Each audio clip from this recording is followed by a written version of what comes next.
hesablanır. İllik risk planlarımız var. 2026'da, 2027, 2035'e qədər bizim risk planımız var ki, nələr ola bilər. Yəni bu risk planına görə hərəkət edirik və biz gələn il dollar bu qədər olsa biz nə qədər itirəcəyik, bu qədər olsa nə qədər qazanırıq. Bunların hamısı hesablanır qabaqcadan və buna görə yəni heç narahat da deyilik. Çünki biz gələcəyi qabaqcadan hesablayırıq. Bizim hesab uzmanlarımız var. Zəruridir onsuz da. Bəli, zəruridir. Deyək ki, force major bir şey oldu. Nə bilim, pandemiya oldu, yenə nəsə belə bir şey. Allah eləməsin. Allah Deməyin, eləməsin. siz Allah deməyin elə şey.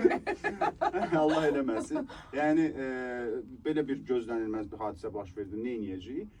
Biz də oturacağıq. Hamı necə bizdə. Hamı necə? Hazırdan yeyəcəyik. Yəni risk etmək də lazımdır. Mütləq dərəcədə. Baxın, ev almaq qətiyyən bir yatırım tövsiyəsi deyil. Maşın almaq heç yatırım tövsiyəsi deyil. Əlbəttə deyil.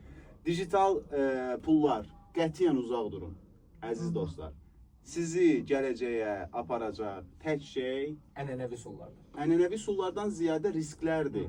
Risklər, biznesə yatırım pulunuzu. 4 dənə divar alıb onu 500 manata kiraya verməyin. O 500 mini evə verəcəyiniz, o 500 mindən iş qurun.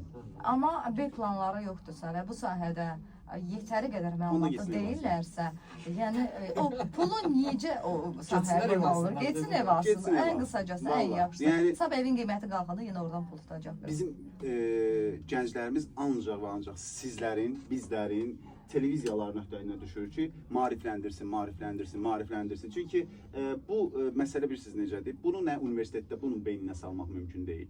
Nə biri başın üstündə də dursa. Xeyri yoxdur. Xeyri yox. Mümkün İnsan öz deyil. qabında olmalıdır. Bəli. Ən əsas məsələ mən